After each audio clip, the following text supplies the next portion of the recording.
post. There's your first video. Hacking how you learn is super important. I think balance is a very personal question that you need to figure out for yourself. I haven't spoken French in a long time, so this is like it's coming back to me. Hello guys, and welcome in today's show. I have the pleasure to meet with the one and only motivational YouTube creator, Evan Carmichael. He doesn't know it, but it was a big source of inspiration for this YouTube channel. Hello, Evan. How are you doing today? Salut, Alex. Great to be here, man. Yes, I love your French. You're such amazing. I didn't know that you was speaking French too. Petit peu, petit peu. Petit peu. Petit peu. So as I said, you were the #1 really motivational, inspirational YouTube creator content. And a lot of people in France are watching your videos. My first question was about your success. How can you describe this amazing success? Because you have more than 2.6 million people following you, subscribers on YouTube. How can you describe your success in one word, basically? In one word? Yeah, wow, okay. I know it's difficult. un mot. Believe. Yeah, it's just believe. It took me, when I started, it took me 5 years to get to 7,000 subscribers. Okay, so in the first 5 years of my channel, I went from 0 to 7,000 subscribers. And then in the next 5 years, I went from 7,000 subscribers to 2 million subscribers. So it wasn't that I was a genius or naturally talented or really good. Like, I kind of sucked. You can go back and all my videos are still there. You can watch it from the beginning. You can see the journey. I was not natural in front of the camera. It took me a long time to get comfortable. And it was just a continued belief that it's helping, that it's serving, that it's doing something that inspires other people, right? Like, I haven't heard of your channel, but it's great that my channel inspired your channel, right? And so it has these ripple effects, and your videos are going out there now, and your videos are getting some views, and it's never as much as we want, right? You look at the numbers, it's like, oh, why is it not up here? You know, you always want it to be more, but if 100 people watch a video, that's still 100 people who watch that video. If you were going to do a speech in a room with 100 people in it, you'd be nervous, you'd be excited, you'd be, pumped that there's 100 people. But when it's online, we don't see that as a big number. But somewhere in those 100 people who watch the videos, there's somebody who's saying, I'm going to now start my own thing as well. Yes. And so it's always just paying attention to the growth and to knowing that this is touching at least one person's life and not only focusing on the big numbers of views and subscribers. So this is how you keep the motivation, by thinking that there is still people watching your videos, even if it's just 10 to 100 people. You were staying motivated because you were helping people, or because you were trusting your vision to create something bigger, and you knew that it was coming for you. I didn't know. I didn't know it was coming, Alex. I had no idea. I'm not that smart. I wish I could say I knew where YouTube was gonna. I had no idea.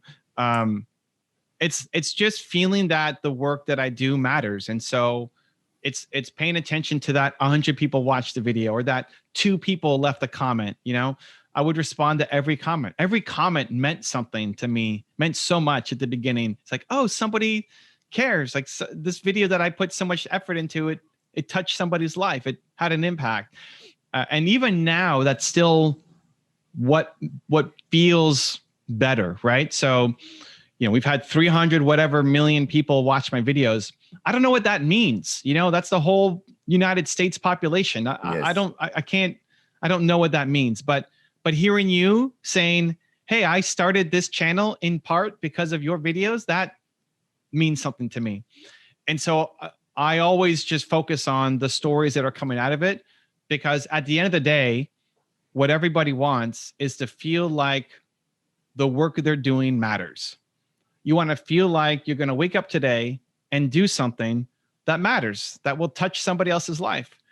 When you wake up and you feel like today doesn't matter, that nobody cares if you show up, that it just doesn't really matter, that now you're falling down into depression and anxiety and not liking your life.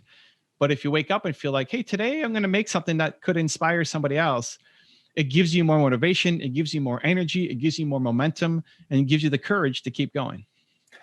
What I love about what you say is like it's a long journey. I am originally from France, moved to the US. I am close to reach 1 million subscribers on YouTube. So yes, you inspired me. And it's just crazy when you know that you are able to touch so many people. There is one thing in France, we always say that we are closed-minded. We don't believe. And I know that's a word very important for you. How can we just believe when your environment, your family, your friends is not? If you have one advice to just protect your dreams and start believing in yourself, what it would be? So I think it's starting to change. My family is from Italy. My mother was born in Italy, and I still have a lot of family back home in Italy. And I've also been DMing with a lot of people young people from France. It's starting to change. The generation now It's true. Don't want to be like their parents, don't want to do the same things they're doing. And, if you're 20 or if you're 40 or you're 35 or whoever old kind of your audience is, the opportunities available to you right now as a 20-year-old compared to when your parents were 20 years old are completely different. Now it's actually possible. When your parents were 20, for them to start a business, you had to be kind of crazy. Like it wasn't something that people wanted to do. It just wasn't normal, especially in European countries. Unless it's like I think about my family, and I want to have a little store and be a butcher or have a cheese shop. My family has cheese in the background. But now it's possible to make money off of your phone. Like, what are you talking about? That doesn't seem normal for our parents. Yes. But the younger generation, they're seeing all of this stuff happen, and they are shifting their belief that, hey, if they can do it, maybe I can too. So it's already happening. So how do we shift belief, to your question?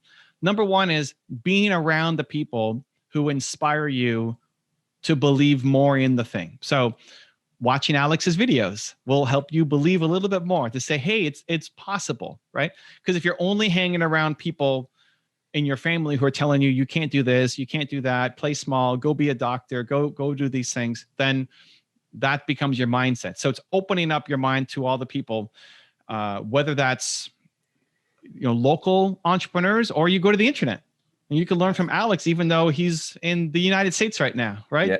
We're having this conversation. I'm in Canada. You're in the United States. We're sending this out to the French community. That's why the internet's so amazing. So that's step one, is starting to surround yourself with the people, even if you never meet them face to face, even if just online, be around the people who make you believe more in yourself. And then the second step is doing.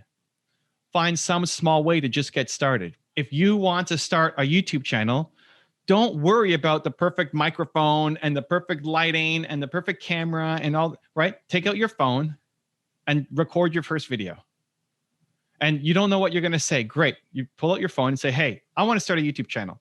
And I don't really know what I'm talking about yet, but I know that I want a different life than what I've got right now. I know that I don't want to be a doctor like my parents want me to be. And I feel like it's possible. So this channel is going to be about me going on my journey to try to build a better life for myself.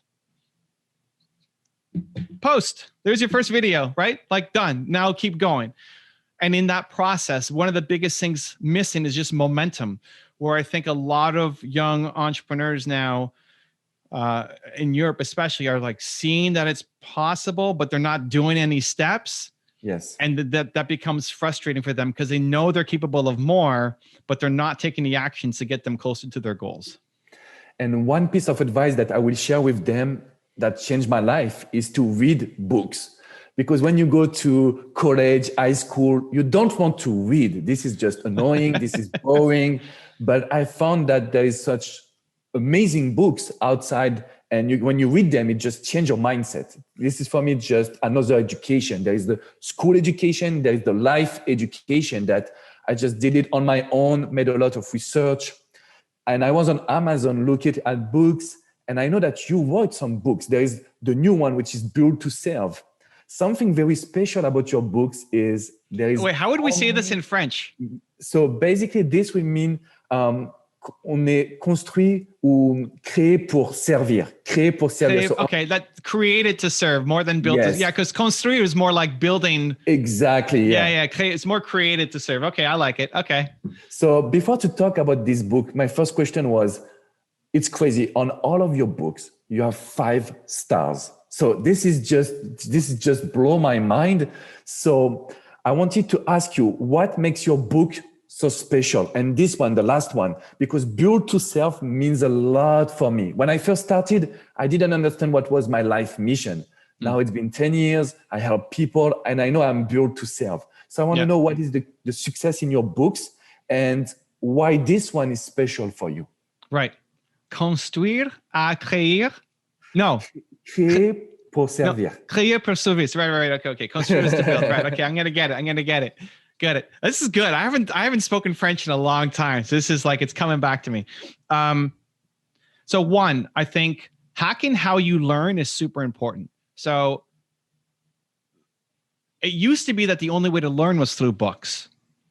Now, as an example, I much prefer video than books.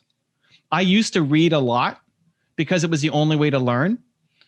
But as YouTube came along, I would much rather watch a video than read a book, even though I have a book, right? Like, hey, I've got a book, but I'd much rather watch it. And then there's podcasts. And if you like auditory, that's the worst for me. You know, the fact that I can see you makes this so much better for me. If it was just trying to listen to Alex, I would be like this. I would do it, but it would require so much more focus because I'm not an auditory learner. So the good news is for anybody watching, listening, there's so many different ways to learn, and don't stress out if you don't learn through books or don't learn through videos or don't learn through auditory podcasts. Just find how you learn, and chances are your heroes are still making content in those platforms, and just go all in on those things. Because I used to feel bad that I wasn't reading enough, but I realized, wait, I'm learning every single day though through the videos that I'm doing, right? Yes. Anyway, so to the message of being built to serve, I think everybody has a purpose. I think your purpose ultimately is to help people who are who you used to be. So if you think about who you were 10 years ago, how Alex was struggling, maybe not hating your life, but you're struggling. And if you look at Alex 10 years ago, and he was looking at what Alex is now, he would say, that's not possible. You're going to do that? You're going to be having this big YouTube channel. You're going to be interviewing people. You're going to be moving to the United States. You're going to be doing all this. You would have said, that's not possible. That's impossible, right? Like that's what's going to be. It's like impossible, right? Not possible. but you did it, right? You're here. Yes. You made it happen. Even though you're not done, you're still growing. You still want to learn. This is not the final Alex, but it's impossible compared to where you were. There's a lot of other people who currently are who Alex used to be, and they think it's impossible. And they can look at me and say, well, that's easy for you. You're already in Canada and it's English and there's all these opportunities. You don't know what it's like being French. You don't know what it's like, right? Okay, great. But Alex does. And Alex went through this. So they'll listen to you where they won't listen to an Evan Carmichael or a Tony Robbins or a whoever else. Mm-hmm. And helping those people will make you feel so good. We love serving. It's hardwired into our brain. Serving others, helping others hits the same part of your brain as having food and having sex. So it feels good. Everybody wants to do it. If you're not happy right now, it's probably because you're not serving enough other people. But not all serving is the same. You know, holding the door for somebody at the store will feel good in the moment, but helping somebody who currently is in the same spot that you used to be and helping them get through it and seeing their eyes go, oh my God, I can't, like this could happen. This is possible. That is going to fill you up forever. And I just want people to find it. I want people to find their thing so they can live happier lives and be more productive and give back. And I think that's how we create a better world, because chances are the thing that you could be great at, the thing that you could be the best in the world at, is not what you went to school for, is not what your parents told you to do. is something that comes from the heart, and you have to discover that and then be able to go all in on that to have the impact that you're capable of having. So I started that process in the book Built to Serve, and it's exciting to see people, applying it and starting to change their lives for the better. Yeah, it's just amazing. I feel that you have changed so much life, knowing that you had more than 300 millions of views on YouTube. So it means that you are part of the change in this world. And my question was, because I am an entrepreneur, I'm a coach, I'm an entrepreneur, how does your day look?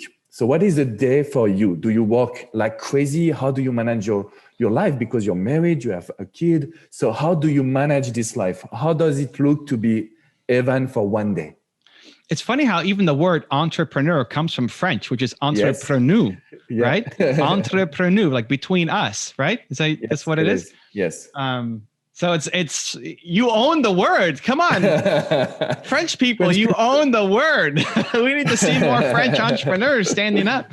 But as you said, it's coming. Honestly, the new generation is very special. Internet changed everything. Even if there is this mindset of we cannot do what we want. When I first started, my family was very scared for me. But as you said, building what I've built in 10 years just opened my eyes. And I know that we are here to build to sell. This is just the perfect title of your book. And guys, if you want to read this book, of course, let's go on Amazon. I will include all of the link to your YouTube channel, to the book, to your website also, because it was quite fun. I just read all of your website 10 times to make sure I can prepare for this interview. I love it. So, yeah, and listen, I agree it's coming. I think the difference with Europe is the cultural inertia, where like in Canada, in America, it is, let's go being entrepreneurs. It's built up that this is something that even the American dream is starting your own business and building your own life. And so there's a lot more cultural support from the older generation. It's not that every parent says, yes, go do it. But, my parents are on the wall behind me, and they always told me I could do anything that I believed that I could do. And my mom, being born in Italy, faced you need to go and do this thing that her parents were kind of forcing her to do. And she was fighting against it.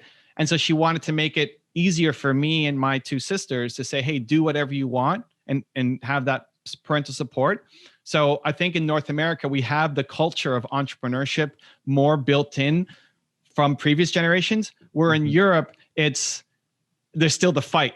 There's still like the older generation is like, what? This is no, don't do that. Be sick. And they love you. It's not that they hate you.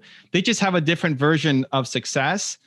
And so I agree it's coming. I think there's just a couple more hurdles and roadblocks to overcome from the older generation not supporting us.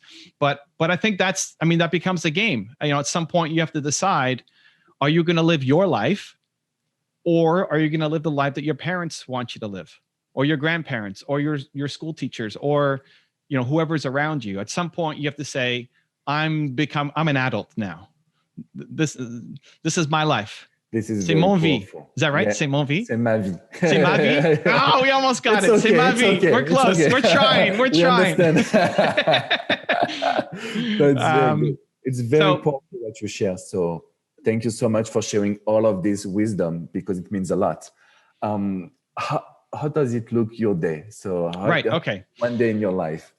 So I think balance is a very personal question that you need to figure out for yourself. The beauty of being an entrepreneur is you get to set your calendar. You get to pick. You don't have a boss come in and say, hey, Alex, you have to show up at 8:00 and be here. We get to decide. But that also can be hard for some people because they need structure and they have a hard time forcing structure on themselves. So I'll share my schedule, but I think the most important thing is for people to figure out what is their best ideal structure, because doing what I do won't be good for you. Not every piece of it, but maybe one little piece can be good. So every morning I'll start with my morning routine, and that'll take me 60 to 90 minutes. And that's pretty much every day. And then I like to do different things on different days. So we're recording this on a Thursday, and Thursday is, what's Thursday in French? Lundi? No. Mercredi? No. Lundi? No, I lost it. What is it? Jeudi. Jeudi. Yeah. Okay, this is good. This is good. This So is so fun. it's jeudi right now. It's Thursday. Uh, and this is what I call my public facing day. So all day long, I'm doing interviews and Zoom calls and podcasts, and I'm guests on people's shows. And that's just all day long doing that. I'm naturally an introvert. So I need to get my energy up to do shows like this. But I just spend the whole day in that same energy zone where if I'm going to write another book, right? It's really hard for me to go from one energy to the next. So if I'm talking to you, this is great. The best thing for me to do next is to do another interview, not to go try to write my book for half an hour and then go try to do something else for half an hour. Just switching between energy zones takes too much time. If you're making videos, to make one video might take you an hour. In the setup, in the practice, in getting the camera all set, and just the energy to deliver the message. But in one more hour after, you could maybe make 3, 4, or 5 more videos. So in the first hour is one video. In the second hour, you can make 5 videos. Staying in the same energy zone really helps. And so I try to have my morning routine and then different things on different days. So jeudi, Thursday is my interview day. Friday, venerdì. Vendredi. Oh, is that Italian? Yes. Is it venerdì? We can understand. Vendredi. Venerdì is Italian. I can get messed up. Anyway, okay. So there's a lot of it's close. It's close. It's close enough. I learned Italian first because my mom was born in Italy, and then I learned French, and I picked it up pretty fast. But again, haven't used it in a while. This is great practice. So Friday is my CEO day. So I'm working on big things to grow my business. Saturday is my family fun day. So I spend time with my wife and planning the day, not working. Sunday is my family admin day. Clean the house, go shopping, groceries, the stuff you have to do, on a family. Monday is my mentoring day. So I mentor the people on my team. I spend the whole day just mentoring my team. Tuesday is my YouTube day where I'm making videos for my channels. And Wednesday is my project day where I have the whole day off. And I just pick a project that I want to work on and put a lot of energy towards it. And then we're back to jeudi, which is another Amazing interview day. Thank you so much for sharing this. I love the fact that you talk about the energy, because yesterday I was writing my book for 1 hour, but it was just between 2 coaching. So I do phone coaching. It was difficult to change my energy. So I think I will try to make myself better in my organization. So I love this advice. We have 1 more minute. Sorry for the last question, because I know your time is very valuable. The last question is, how is your wife important for you? I am the number 1 relationship expert in France. So love for me is like a big subject. I just want to know why is she so important for you? So I've been in 3 long-term relationships in my life, right? I had a 5-year relationship, then a 5-year relationship, and now I'm coming up on 8 years with Nina, my wife. And one of the things that's been the best with her is she will support me in whatever I'm doing. And not just say, hey, yeah, you go do it, but she'll want to be a part of it.